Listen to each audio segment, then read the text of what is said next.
বিসমিল্লাহির রহমানির রহিম।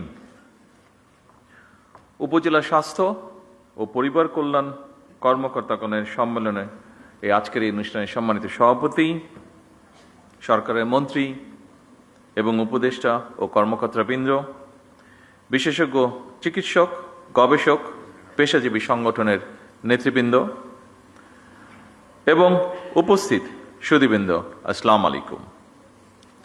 শুরুতেই আমি সারা দেশের সকল চিকিৎসক এবং চিকিৎসা ব্যবস্থাপনার সঙ্গে জড়িত সবাইকে আন্তরিকভাবে ধন্যবাদ জানাই এবং এর মাধ্যমেই আমি আমার বক্তব্যটি শুরু করতে চাই। কারণ আপনারা চিকিৎসকগণ রোগে শোকে কাতর মানুষটির কিন্তু পরম বন্ধু হয়ে ওঠেন যখন কোনো একজন মানুষ অসুস্থ হয়ে পড়ে সিরিয়াসলি। চিকিৎসকগণই কিন্তু সত্যিকার অর্থে মানুষের বিপদের বন্ধু।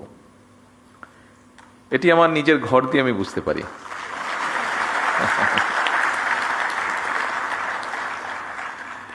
একজন চিকিৎসকের উপদেশ, আন্তরিক ব্যবহার একজন রোগীর কাছে অনেক সময়, অধিকাংশ সময় বলা যায় প্রায় সব সময় কিন্তু ঔষধের মতন কাজ করে।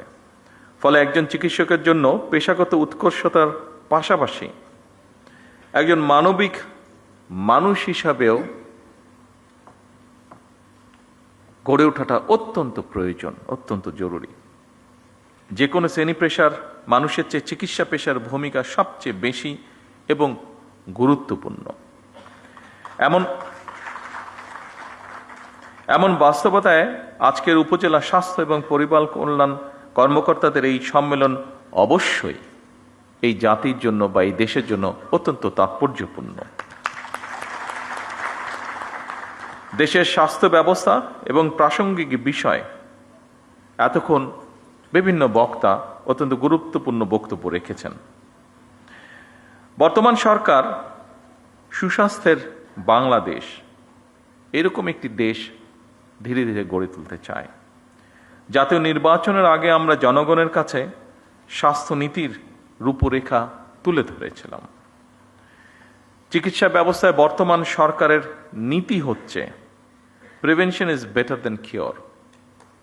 প্রতিকারের চেয়ে প্রতিরোধী উত্তম।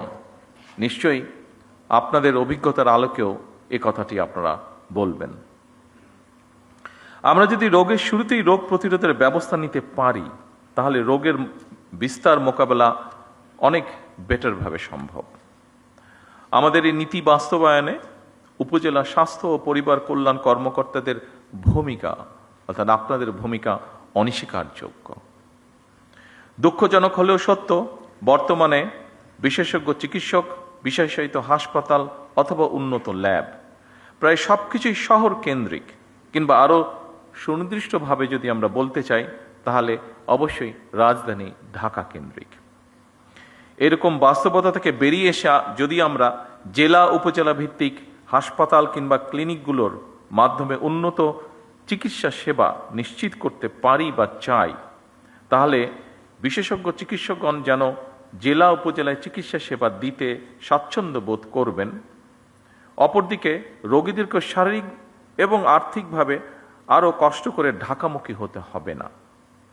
শহর এবং গ্রাম অঞ্চলে স্বাস্থ্যসেবা প্রাপ্তির ক্ষেত্রে বৈষম্য দূর করা বর্তমান সরকারের অন্যতম একটি প্রায়োরিটি। বৈষম্য দূর করে স্বাস্থ্য সেবার বিকেন্দ্রীকরণের লক্ষ্যে আমরা ইতিমধ্যেই পদক্ষেপ গ্রহণ এবং বাস্তবায়নের কাজও ধীরে ধীরে শুরু করেছি। যদিও এটি আমরা সকলেই বুঝি, এই কাজটি 1 মাস কিংবা 1 বছরেই বাস্তবায়ন করা সম্ভব নয়।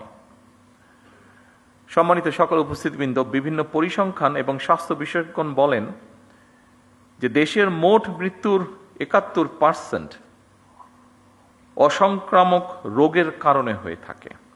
সংক্রামক রোগ প্রতিরোধে উপযুক্ত সচেতনতা সৃষ্টি করার পাশাপাশি অসংক্রামক রোগ প্রতিরোধ এবং নিয়ন্ত্রণে ইতিমধ্যে প্রণীত যৌথ ঘোষণা বাস্তবায়নের কাজ শুরু হয়েছে। সাম্প্রতিক বছরগুলোতে পরিবেশগত বিপর্যয় এবং জলবায়ু পরিবর্তনের অভিঘাতের কারণে সংক্রামক রোগের পাশাপাশি অসংক্রামক রোগ যেমন শ্বাসকষ্ট, স্ট্রোক, হৃদরোগ ইত্যাদি স্বাস্থ্য ব্যবস্থাপনার উপরেও নিত্য নতুন চ্যালেঞ্জ সৃষ্টি করছে। এবং এইসব কারণেই উপজেলা পর্যায়ে গুরুত্ব সহকারে ডায়াবেটিস এবং উচ্চ রক্তচাপের মতন অসংক্রামক রোগের স্ক্রিনিংও নিয়মিত করা প্রয়োজন। উপস্থিতিবৃন্দ, জীবনযাপনের ধরন পরিবর্তন করার ব্যাপারেও জনগণের মধ্যে অবশ্যই সচেতনতা তৈরি করাটা অত্যন্ত জরুরি, যা আপনাদের মাধ্যমে করাটা অনেক সহজ। আমার কাছে আরেকটি বিষয় মনে হয়, সেটি হচ্ছে ভেজাল এবং পুষ্টি সচেতনতা খাদ্য নিশ্চিত করা শহর হচ্ছে জেলা পর্যায়ে উপজেলা পর্যায়ে বেশি সহজ, কারণ প্রতিরোধ ব্যবস্থাপনায় জনস্বাস্থ্য সুরক্ষার মৌলিক ভিত্তি। আমাদের সরকার, বর্তমান সরকার বিশ্বাস করে ইউএইচএফ এর পিএর অর্থাৎ উপজেলা স্বাস্থ্য ও পরিবার কল্যাণ কর্মকর্তাগণ বাংলাদেশের স্বাস্থ্য ব্যবস্থার মূল চাবিকাঠি।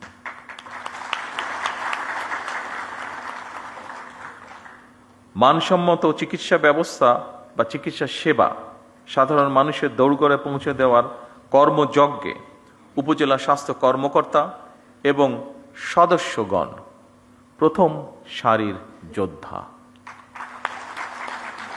হেলথ কেয়ার ম্যানেজমেন্ট এবং হেলথ কেয়ার অ্যাডমিনিস্ট্রেটিভ ম্যানেজমেন্টের একটি অপরটির সঙ্গে অঙ্গাঙ্গিভাবে জড়িত। একজন উপজেলা স্বাস্থ্য ও পরিবার পরিকল্পনা কর্মকর্তাকে নিজ নিজ কর্মস্থলে স্বাস্থ্য ব্যবস্থার পাশাপাশি স্বাস্থ্য সেবা ব্যবস্থাপনার কাজটিও সুচারুভাবে সম্পন্ন করতে হয়, কারণ হেলথ কেয়ার ম্যানেজমেন্ট এবং হেলথ কেয়ার অ্যাডমিনিস্ট্রেটিভ ম্যানেজমেন্ট এই দুটো বিষয়ের মধ্যে সমন্বয় এবং সমন্বয় না হলে স্বাস্থ্য সেবায় নিশ্চয়ই আমরা কাঙ্ক্ষিত সুফল পাব না। স্বাস্থ্য খাতে ওষুধ শিল্প, চিকিৎসা সামগ্রী, স্বাস্থ্য সেবা, মডার্ন হেলথ টেকনোলজি এবং মেডিকেল বায়োটেকনোলজির মতন অনেকগুলো দিক রয়েছে। সেজন্যই দেশের স্বাস্থ্য খাত নিয়ে বিএনপি সরকারের বিস্তারিত পরিকল্পনাও রয়েছে। এরই অংশ হিসেবে বর্তমান সরকার ক্রমান্বয়ে স্বাস্থ্য খাতে জিডিপির 5% বরাদ্দ দেওয়ার পরিকল্পনা গ্রহণ করেছে। উপস্থিতিবৃন্দ, আমি কিন্তু একটি কথা বলেছি ক্রমান্বয়, একবারে এটি সম্ভব না আমাদের পক্ষে, আমরা ক্রমান্বয় করব। প্রসঙ্গক্রমে আমেরিকার একজন বিখ্যাত পুষ্টিবিদ জ্যাক লায়ন, তার একটি কথা এখানে আমি উল্লেখ করতে চাই। তিনি বলেছিলেন, আজকের স্বাস্থ্য সেবা ভবিষ্যতের বিনিয়োগ। এ কারণেই যুক্তরাজ্যের ন্যাশনাল হেলথ সার্ভিস NHS এর জেনারেল প্র্যাকটিশিয়ান জিপির আদলে প্রতিটি উপজেলা এবং পর্যায়ক্রমে প্রতিটি ইউনিয়নে একটি করে প্রাথমিক স্বাস্থ্য সেবা ইউনিট স্থাপন করা যায় কিনা সেটি আমাদের চিন্তাভাবনার মধ্যে রয়েছে। এই স্বাস্থ্যসেবা ইউনিটগুলোর দায়িত্ব পালনের জন্য বর্তমান সরকার ধারাবাহিকভাবে সারা দেশে 1 লক্ষ হেলথ কেয়ার নিয়োগ দেওয়ারও একটি পরিকল্পনা বা সিদ্ধান্ত রয়েছে এবং এই হেলথ কেয়ারদের 80% হবেন নারী সদস্য। হেলথ কেয়ারগণ মানুষের দোরগোড়ায় গিয়ে জনগণকে প্রাথমিক হেলথ কেয়ার দেওয়ার পাশাপাশি স্বাস্থ্য বিষয়ক প্রয়োজনীয় পরামর্শগুলো তাদেরকে দেবেন। উপস্থিত উপজেলা স্বাস্থ্য ও পরিবার কল্যাণ কর্মকর্তা বৃন্দ, ভবিষ্যতের স্বার্থে যে কোনো মূল্যে আমাদেরকে মা ও শিশুর পূর্ণাঙ্গ স্বাস্থ্য সেবা নিশ্চিত করা অত্যন্ত জরুরি। সকল উপজেলা স্বাস্থ্য কমপ্লেক্সগুলোকে পরিপূর্ণ মাতৃকালীন সেবা, নিরাপদ সন্তান প্রসব, নবজাতক এবং শিশু স্বাস্থ্য সেবার নিরাপদ স্থানে পরিণত করা প্রয়োজন। সারা দেশে শিশুদেরকে হামের টিকা না দেওয়ার ফলে বিগত ইমিডিয়েট 2টি সরকারের জীবন বিনাশী ব্যর্থতা মনে হয় ক্ষমাহীন অপরাধ।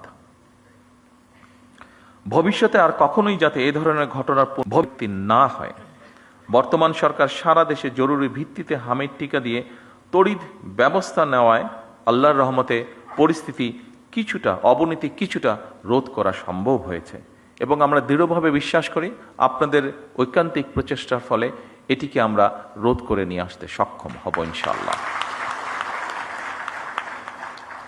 এবং এই জন্য আমরা যেই রোধটি করতে পেরেছি, হঠাৎই সমস্যাটি থেকে শিশুদেরকে রক্ষা করতে পেরেছি, এই জন্য আমি সারা দেশের সকল চিকিৎসক এবং স্বাস্থ্যকর্মী সহ আপনাদের সকলকে সরকারের পক্ষ থেকে আন্তরিক ধন্যবাদ জানাতে চাই। যারা তাদের প্রিয় সন্তানদেরকে হারিয়েছেন সেই সকল পিতা মাতা এবং স্বজনদের কাছে আমি ব্যক্তিগতভাবে আন্তরিকভাবে দুঃখ প্রকাশ করছি। দেশের প্রতিটি হাসপাতাল ও স্বাস্থ্য কেন্দ্রকে জবাবদিহিতার আওতায় এনে নাগরিক স্বাস্থ্যসেবা নিশ্চিত করা মনে হয় এখন সময়ের একটি দাবি। আমাদের অবশ্যই মনে রাখা প্রয়োজন, স্বাস্থ্য এবং চিকিৎসা সেবা নিশ্চিত করা এটি নাগরিকদের প্রতি রাষ্ট্রের করুণা নয়, বরং সুচিকিৎসা নিশ্চিত করা রাষ্ট্রের কর্তব্য। সুচিকিৎসা পাওয়া নাগরিকদের মৌলিক অধিকার। সুধীবৃন্দ, বর্তমানে সরকার শীঘ্রই একটি সমন্বিত হেলথ কার্ড চালু করতে পরিকল্পনা গ্রহণ করেছে, যার মাধ্যমে দেশের প্রতিটি নাগরিকের স্বাস্থ্য তথ্য ডিজিটালি সংরক্ষিত থাকবে। এতে যে কোনো নাগরিক প্রয়োজনে দেশের যে কোনো হাসপাতালে সহজেই চিকিৎসা সেবা গ্রহণ করতে পারবেন। এর পাশাপাশি বর্তমান সরকার ধাপে ধাপে একটি জাতীয় স্বাস্থ্য বীমা চালু করার পরিকল্পনা বা চিন্তাভাবনাও করছে, যাতে করে নাগরিক চিকিৎসা ব্যয়ের কারণে যে কোনো নাগরিক চিকিৎসা ব্যয়ের কারণে আর্থিকভাবে ক্ষতিগ্রস্ত না হন। আমাদের লক্ষ্য উপজেলা স্বাস্থ্য কমপ্লেক্সগুলোকে আরও উন্নত করা, প্রয়োজনীয় জনবল নিশ্চিত করা এবং প্রযুক্তির মাধ্যমে স্বাস্থ্যসেবা আরও সহজ ও কার্যকর করা। সম্মানিত সকল উপস্থিতিবৃন্দ, চিকিৎসকবৃন্দ, নাগরিকদের সুচিকিৎসা নিশ্চিত করতে হলে চিকিৎসক এবং স্বাস্থ্যকর্মীদের আবাসন, নিরাপত্তা, মর্যাদা এবং জীবনমান উন্নয়ন নিশ্চিত করার বিষয়টি সম্পর্কেও সরকার অবশ্যই ওয়াকিবহাল। এ ব্যাপারে সরকার সাধ্যমতন যথাযথ পদক্ষেপ গ্রহণে বদ্ধপরিকর। এই সম্মেলনের মাধ্যমে আমি একটি কথা আপনাদের সামনে তুলে ধরতে চাই।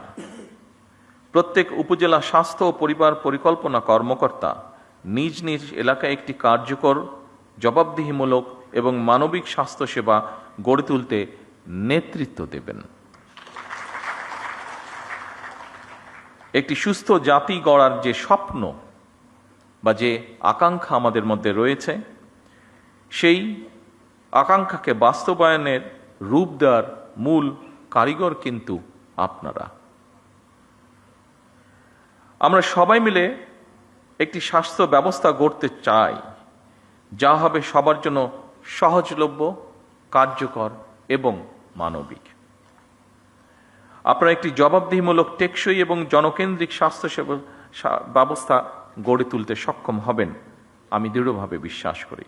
আপনাদের প্রত্যেককে নিজ নিজ এলাকার কর্মস্থলকে একটি স্বাস্থ্য মডেল সেবা কেন্দ্রে পরিণত করবেন, এটিও আমাদের প্রত্যাশা বাংলাদেশের একজন নাগরিক হিসাবে। সম্মানিত সকল উপস্থিতিবৃন্দ, আপনাদের সামনে যে কথাগুলি আমি এতক্ষণ তুলে ধরলাম, এই কথাগুলো আমাদের ম্যানিফেস্টো, আমাদের পরিকল্পনা, আমাদের চিন্তা ভাবনা সকল কিছুকে সন্নিবেশিত করে লিখিতভাবে আমি আপনাদের সামনে উপস্থাপন করেছি। আমার লিখিত বক্তব্যের যে শেষ কথাটি বলেছি সেটি ছিল আমার লিখিত বক্তব্যের শেষ লাইনটি। তারপরে কয়েকটি লাইন আছে, সেইটু বলার আগে আমি আমার নিজস্ব দু একটি কথা আপনাদের সামনে আমি শেয়ার করতে চাই। আমরা প্রায়, বিশেষ করে বাংলাদেশের থেকে যারা চিকিৎসা সেবায় উচ্চতর ডিগ্রি নিতে চান, বা আমরা নিজেরাও অনেকেই যখন যে কোনো কারণেই বিদেশে যাই, আমাদের দেশের অধিকাংশ মানুষই কম বেশি ইউকেতে যান। আমার বক্তব্যে আমি এনএইচএস কথাটি উল্লেখ করেছি। এই এনএইচএস শব্দটির সাথে আপনারা প্রায় প্রত্যেক চিকিৎসক কম বেশি জড়িত। কেউ কেউ হয়তো যাবার সুযোগ হয়েছে যাদের, তারা দেখেছেন ব্রিটেনে তারা এনএইচএস নামক তাদের একটি ব্যবস্থাপনা আছে তাদের হেলথ সার্ভিসে। আর যাদের পক্ষে যাওয়া সম্ভব হয়নি, নিশ্চয়ই আপনারা বইপত্র থেকে অথবা সহকর্মীদের কাছে বিষয়টি সম্পর্কে শুনেছেন। আমি যেভাবে যে কোনো কারণেই হোক, রাজনৈতিক দুর্ভাগ্যবশতই হোক, আমাকে অনেকগুলো বছর ইউকেতে থাকতে হয়েছে। এই এনএইচএসটিকে আমি কাছে থেকে দেখার আমার সুযোগ হয়েছে। আমি এনএইচএস এর প্রশংসায় যাচ্ছি না, আমি কিছু বাস্তবতা তুলে ধরার চেষ্টা করছি আপনাদের সামনে। এনএইচএসটি গঠিত হয়েছিল 1948-এ, খুব সম্ভব 5th of July কাজটি শুরু করেছিল তারা। আজকে প্রায় 75 বছর হয়ে গিয়েছে। আপনাদের যাদের পক্ষে সম্ভব হয়েছে, যারা আপনারা ব্রিটেনে গিয়েছেন দেখেছেন, নিশ্চয়ই আপনারা পত্রপত্রিকায় প্রায় দেখেছেন যে 75 বছর হয়ে গেছে এনএইচএস এর মাধ্যমে তারা তাদের দেশের মানুষকে সুবিধা দিচ্ছে। এনএইচএস এর তারপরেও সমস্যা রয়ে গিয়েছে এনএইচএস এর। অবশ্যই ব্রিটেন আমাদের থেকে অনেক ধনী একটি রাষ্ট্র। সেই ধনী রাষ্ট্র তাদের এই মুহূর্তে জনসংখ্যা খুব সম্ভব যতটুকু আমার ধারণা আছে 7 কোটির মতন। সেই এনএইচএস এর মতন একটি প্রতিষ্ঠান যার বয়স হচ্ছে 75 বছর, ব্রিটেনের মতন একটি রাষ্ট্র যার অর্থনৈতিক অবস্থান আমাদের থেকে অনেক বেশি শক্তিশালী, ব্রিটেনের মতন একটি দেশ যার জনসংখ্যা আমাদের 3 ভাগের 1 ভাগ, সেখানেও সরকার এনএইচএসকে চালাতে, এনএইচএস এর মাধ্যমে জনগণকে স্বাস্থ্য সুবিধা দিতে হিমশিম খাচ্ছে। প্রায় বিভিন্ন রকম এনএইচএসকে বাজেট দিতে হবে, এনএইচএস এর বাজেট বাড়াতে হবে, বিভিন্ন রকম সহযোগিতা করতে হবে, এই বিষয়গুলি প্রায় তাদের পত্র পত্রিকা বিভিন্ন আলোচনায় উঠে আসে। আপনারা আজকের এখানে প্রেজেন্টেশনে অনেকগুলো আপনাদের সমস্যার কথা বলেছেন। অবশ্যই সমস্যা থাকবে, কাজ করতে গেলে আপনাদের বিভিন্ন রকম সুবিধা অসুবিধা থাকবে, এবং সেটি সরকারের কাছে তুলে ধরাটাও অবশ্যই সঠিক কাজ আপনারা করেছেন। তবে সকল চিকিৎসকবৃন্দ উপস্থিত সহ আরও যারা এখানে উপস্থিত আছেন, দেখুন আমরা কিন্তু এদেশেই হয়েছি। এখানে আমরা এই হলরুমের মধ্যে যতগুলো মানুষ আজকে আমরা এখানে উপস্থিত আছে, প্রত্যেকটা মানুষ কিন্তু আমরা এই বাংলাদেশে জন্মেছি, প্রত্যেকটা মানুষ আমরা এই বাংলাদেশেই বড় হয়েছি। কাজে এই দেশের রাষ্ট্রের কি অবস্থা, এই দেশের মানুষের কি অবস্থা, আমাদের সমাজের কি অবস্থা, এগুলো আমাদের বোধহয় কাউকে বলে দেবার বা বুঝিয়ে দেবার প্রয়োজন নেই। প্রত্যেকটি জিনিসের সাথে আমরা পরিচিত। সেজন্যই আজকে আমি বলছি না একবারও, আমার অবস্থান থেকে আমি আপনাদেরকে বলছি না যে আপনারা যে সকল সমস্যাগুলো, আপনাদের কাজ করতে গিয়ে যে সকল সমস্যাগুলো আপনারা ফেস করেছেন সেগুলো গভর্নমেন্ট অ্যাড্রেস করবে না বা করতে পারবে না, এরকম কোনো কথা বলছি না। তবে সরকারের পক্ষ থেকে আমি আপনাদের সহযোগিতা চাইছি, আপনাদের সাহায্য চাইছি। আমি কেমন করে? দেখুন, যেই কথাটি আমি বললাম যে আমরা আমাদের দেশের অর্থনৈতিক অবস্থা বলুন, সামাজিক অবস্থা বলুন, প্রত্যেকটি জিনিস সম্পর্কে আমরা জানি, ধারণা আছে। আমি আগেই বলেছি যে এনএইচএস এর মতন একটি প্রতিষ্ঠান যেই দেশে আছে সেই দেশকেও হিমশিম খেতে হচ্ছে সেটিকে সাপোর্ট দেওয়ার জন্য। তাদের থেকে অর্থনৈতিকভাবে আমরা অনেক পিছিয়ে আছি। আর এর মধ্যে কি হয়েছে না হচ্ছে আপনাদেরও কম বেশি ধারণা আছে। আমি সেই বিতর্কে যাচ্ছি না, সেই বিস্তারিত বিবরণেও যাচ্ছি না।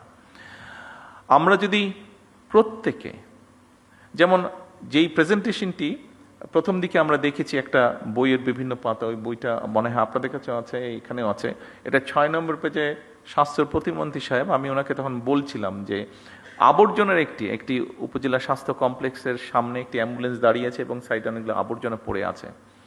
এটা স্বাস্থ্য প্রতিমন্ত্রী সাহেব উনি বলেছেন যে এই ময়লাটাকে পরিষ্কার করার জন্য খুব বেশি রিসোর্সের প্রয়োজন নাই, এটিকে পরিষ্কার করার জন্য একটি ইচ্ছা শক্তির প্রয়োজন, এটিকে পরিষ্কার রাখার জন্য একটি মন মানসিকতার প্রয়োজন। যেটুক পরিমাণ রিসোর্স সেটিকে ম্যানেজ করার জন্য আছে, মনে হয় আপনারা যদি স্ব প্রতিষ্ঠানের চেষ্টা করেন নিশ্চয়ই সিচুয়েশন কিছুটা হলেও পরিবর্তন করা সম্ভব। আমি যদি আমার পেশেন্টদেরকে শেখাই শুধু এই অসুখে এই ওষুধ খেতে হবে, এই কাজটি করো না তাহলে এই অসুখটি হবে না, এটা বলার পাশাপাশিও আমি যদি তাদেরকে হাইজিন সম্পর্কে একটি কথা বলি, আমি যদি তাদেরকে শিখাই যে যদি ময়লাটি কম করো তাহলেই ময়লা কম হবে, ময়লাটি কম করো তাহলেই ময়লা কম হবে, নিশ্চয়ই আপনাদেরকে আমি বোঝাতে পেরেছি যে আমি চানাচুর খেলাম, কলাটা খেলাম, এখানেই ফেলে দিলাম। এই অভ্যাসটিকে যদি কোনোভাবে আমরা পরিবর্তন করাতে পারি তাহলে ময়লাই তো কম হচ্ছে। আমরা সকলে মিলে যদি চেষ্টা করি, আপনাদেরকে আমি আমার ঘটনা বলি, আমি এটি বোঝানোর জন্য বলছি, অন্য কোনোভাবে দয়া করে নেবেন না ঘটনাটি। সেটি হচ্ছে 1997 সালে একটি রোড মার্চ হয়েছিল, রাজনৈতিক একটি রোড মার্চ হয়েছিল বাংলাদেশ জাতীয়তাবাদী দলের নেতৃত্বে, ঢাকা থেকে পঞ্চগড়। বগুড়াতে নাইট স্টে ছিল, যেহেতু বগুড়াতে একদিন নাইট স্টে ছিল পুরো কনভয়ের হাজার হাজার লোকের। তো স্বাভাবিকভাবে আমি কয়েকদিন আগে বগুড়াতে চলে গিয়েছিলাম, যেহেতু নিজের জেলা, সবাই দেশের বিভিন্ন জায়গা থেকে নেতা কর্মীরা সহ সমর্থকবৃন্দ সাধারণ মানুষ আসবে ওই কনভেতে, কয়েক হাজার মানুষ, একটা তো ম্যানেজমেন্ট থাকতে হবে, থাকা খাওয়া সব কিছু। তো আমরা যেখানে বড় একটি স্কুল মাঠে প্যান্ডেল করেছিলাম, তো সেখানে আমরা সবাই এসে পৌঁছতে সুন্দরভাবে, গরমের দিন, মাসটা মনে নেই, তবে সামার ছিল, গরম ছিল। তো আমরা সকল মানুষ যাতে এসে অন্তত একটু হাত মুখ ধুতে পারে, অজু করতে পারে, গোসল করতে পারে, এরকম একটা ব্যবস্থা রেখেছিলাম। তো স্বাভাবিকভাবে স্কুল মাঠ নিয়েছিলাম, মাঠের মধ্যে যদি পানি পড়ে ন্যাচারালি কাদা হয়ে যাবে, তো আমরা নিচে বালি দিয়ে উপরে ইট জাস্ট বিছিয়ে দিয়েছিলাম। তো ওই কাজটা যাদেরকে দিয়েছিলাম তাদেরকে কাজের ডাইরেকশন সবকিছু দিয়ে আমি অন্য কাজ দেখতে চলে গিয়েছিলাম। এটি সকালের ঘটনা।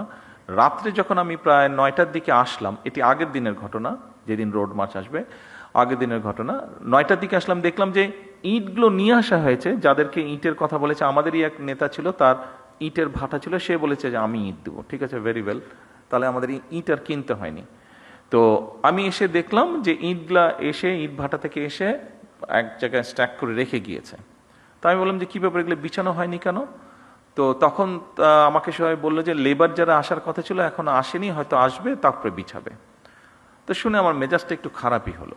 আমি কাউকে কিছু বললাম না, আমি চারিদিকে আমাদের নেতা কর্মীরা আছে, আমি হাঁটা ধরলাম স্টেকের যেখানে ইটগুলা সব রাখা ছিল, আমি গিয়ে 2 হাতে 2টা ইট ধরে, এখানে শাওলম আছে, খুব সম্ভব ওর বোধহয় ঘটনাটি মনে আছে, আমি 2 হাতে 2টা ইট নিয়ে যেখান থেকে বিছানোর কথা ছিল ওখানে আমি বিছানো ধরলাম। স্বাভাবিক আমি যখন ইট নিয়ে আসা যাওয়া শুরু করেছি, সব নেতাকর্মী 2টা করে ইট ধরলো। বিশ্বাস করবেন 1 থেকে 1.5 ঘন্টার মধ্যে পুরো কাজটা কমপ্লিট হয়ে গেল।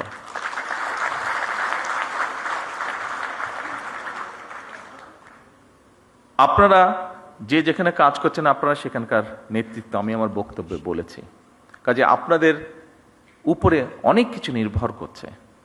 আমি জানি আপনাদের সমস্যা আছে, আমি একটু আগে বলেছি এনএইচএস তারাও সমস্যার ভিতর দিয়ে যাচ্ছে, কাজে আমাদের যাওয়ারই কথা।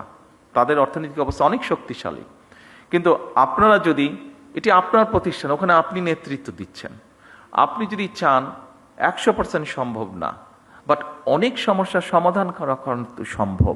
চেষ্টা করে দেখুন, আমি দৃঢ়ভাবে বিশ্বাস করি আপনারা পারবেন। আপনারা পারবেন বলেই কিন্তু আপনাদের কাছে এই প্রত্যাশাটা করছি। সরকার একা কিছু পারবে না। সরকারকে যদি আপনারা সহযোগিতা আপনারা করেন, আমাদের প্রত্যেককে এগিয়ে আসতে হবে। দেখুন, আজকে ছুটির দিন, আমারও ইচ্ছা করে যে স্বাভাবিক আমার পরিবারের সাথে একটু সময় দিই। গতকাল শুক্রবার ছিল, গতকালকেও রাত্রি 12:30 আমি বাসায় ফিরেছি বিভিন্ন কর্মসূচি সেরে। আজকেও আপনাদের এখানে এসেছে, আজকেও আমার বাসায় ফিরতে ওরকমই হবে যেগুলো প্রোগ্রাম আছে। ফলে আজকেও ছুটির দিনেও আমি আমার পরিবারের সাথে থাকতে পারিনি। একই অবস্থা আপনাদের।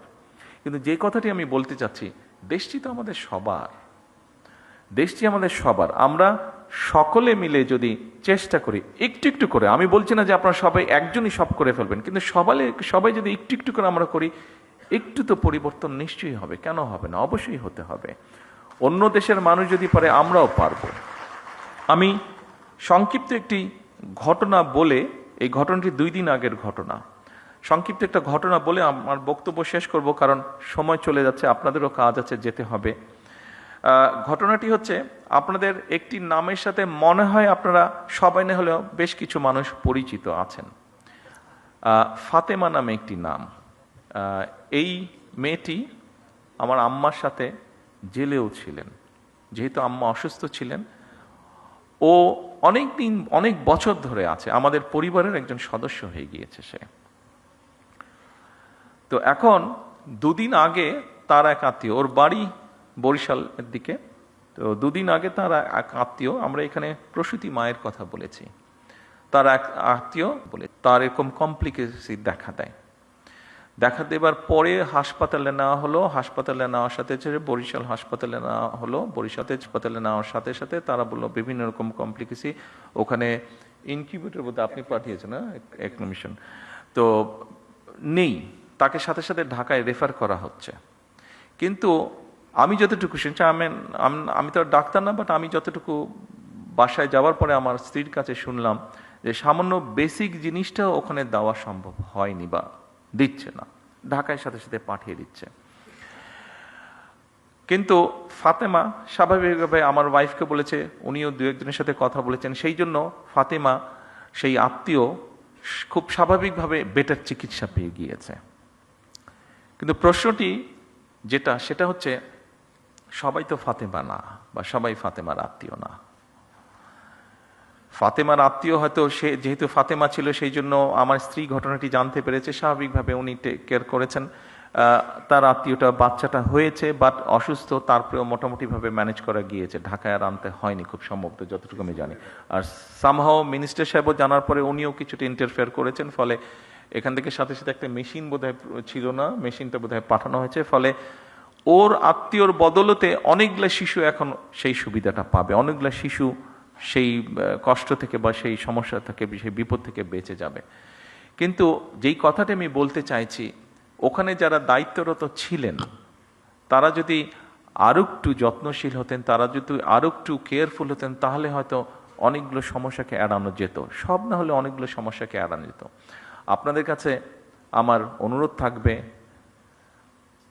এই দেশের একজন নাগরিক হিসাবে আমাদেরকে সাহায্য করুন, সরকারকে সাহায্য করুন, যেন আমরা কাউকে ফাতেমার আত্মীয় হওয়ার প্রয়োজন হবে না।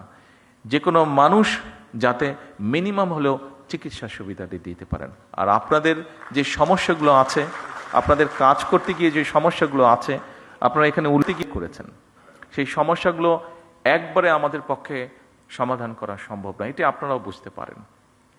তবে প্রথম যেই সমস্যাটির আপনারা কথা বলেছেন, নিরাপত্তা আপনাদের একটি বিষয়, সে যেটাতে প্রথমেই আপনারা হাততালি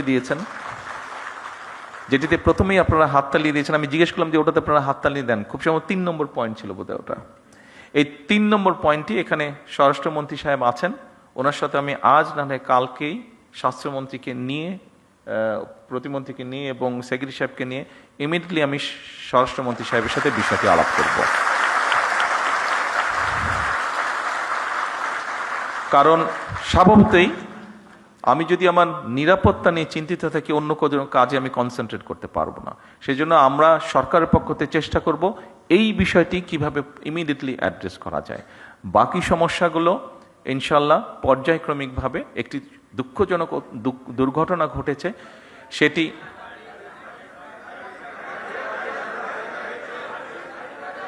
গাড়ি বলছেন না বাড়ি বলছেন? হ্যাঁ, গাড়ি।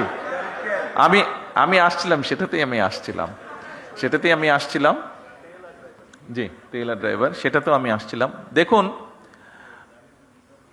ওই যে অনেক সময় কিছু সায়েন্স ফিকশন মুভি আমরা দেখি যে back to the future, back to the মানে হ্যাঁ, পাস্ট হবে। হ্যাঁ, আমরা যদি পাস্টে যেতে পারতাম তাহলে হয়তো মধ্যপ্রাচ্য যে সমস্যাটা, এটাকে হয়তো ম্যানেজ করে ফেলা যেত শুরু হবার আগে, তাহলে দেশের মধ্যে অনেক সমস্যা হতো না। তেলের যেই কিছু কিছু ক্ষেত্রে বিভিন্নভাবে কিছু অসুবিধা হচ্ছে, যেটি আপনারা বলেছেন, অবশ্যই ইট ইজ নিডেড। একটু সময় দিন আমাদেরকে, আমরা যেহেতু পিছন তো যেতে পারবো না, সামনে পিছনে যেই সমস্যাটা তৈরি হয়েছে এটার জন্য আরও সমস্যা তৈরি হয়েছে। আমাদেরকে অতিরিক্ত অনেক বেশি দাম দিয়ে দেশের মানুষ যাতে স্বাভাবিকভাবে সব কিছু রাখতে পারে, আমাদের যেরকম ভর্তুকির পরিমাণ বাড়াতে হয়েছে জ্বালানিতে, একইভাবে ইন্টারন্যাশনাল মার্কেট থেকে $2 বিলিয়নেরও বেশি ডলার দিয়ে আমাদেরকে ইমিডিয়েট তেল ক্রয় করতে হয়েছে। তার ফলে সরকারের বা জনগণের অনেকগুলো অর্থ খরচ হয়ে গিয়েছে। আমরা চেষ্টা করব যত দ্রুত সম্ভব, ড্রাইভারই হোক অথবা গাড়ির তেলের ব্যবস্থাটি হোক, আমরা করার চেষ্টা করব। একটু সময় দিতে হবে আমাদেরকে, একটু সময় লাগবে, পুরো জিনিসটা ম্যানেজ করার জন্য একটু সময় লাগবে। আপনারা একটু ধৈর্য ধরেন, ইনশাল্লাহ বাকিগুলো ধীরে ধীরে আমরা করব। তবে নিরাপত্তার বিষয়টি আমরা ইনশাল্লাহ ইমিডিয়েটলি দেখব। সকল চিকিৎসকবৃন্দ, বক্তব্য শেষ করার আগে দিয়ে আবারও আমি আপনাদের কাছে সহযোগিতা চেয়ে যাচ্ছি। সরকারকে দয়া করে, সরকারকে বাদ দেন, আপনি মানুষকে সহায়তা করুন, মানুষকে সহযোগিতা করুন, মানুষকে হেল্প করুন। কারণ সে আপনারই কেউ না কেউ, সে আপনারই একজন, সে আপনার এই সমাজের একজন সদস্য, সে আপনার এই দেশের একজন নাগরিক। আসুন আমরা যেহেতু এখানে আমরা যারা উপস্থিত আছি, এই ঘরে যে কজন মানুষ আমরা উপস্থিত আছি, আমরা কোনো না কোনোভাবে কিন্তু প্রিভিলেজ, কেউ কম কেউ বেশি, কিন্তু প্রত্যেকে প্রিভিলেজ, কেউ না বলতে পারবেন না, কিন্তু কোনো না কোনোভাবে প্রত্যেকে কিন্তু প্রিভিলেজ। বাংলাদেশের অধিকাংশ মানুষ, অধিকাংশ নাগরিক কিন্তু নট প্রিভিলেজড। আসুন, যারা নট প্রিভিলেজড, আমরা অল্প সংখ্যক মানুষ যারা প্রিভিলেজড আছি, চেষ্টা করি কিভাবে নট প্রিভিলেজদেরকে কিছুটা সহযোগিতা করতে, কিছুটা সাহায্য করতে, কিছুটা তাদের কষ্ট লাঘব করতে। আমি বিশ্বাস করি যে কথাগুলো, যে অনুরোধগুলো আপনাদের সামনে আমি করেছি, আমরা সকলে মিলে চেষ্টা করলে নিশ্চয়ই অবস্থার পরিবর্তন করতে সক্ষম হব। আপনাদের সকলের সুস্বাস্থ্য, সকলের নিরাপত্তা কামনা করে আমার বক্তব্য শেষ করছি। আল্লাহ হাফেজ। বাংলাদেশ জিন্দাবাদ।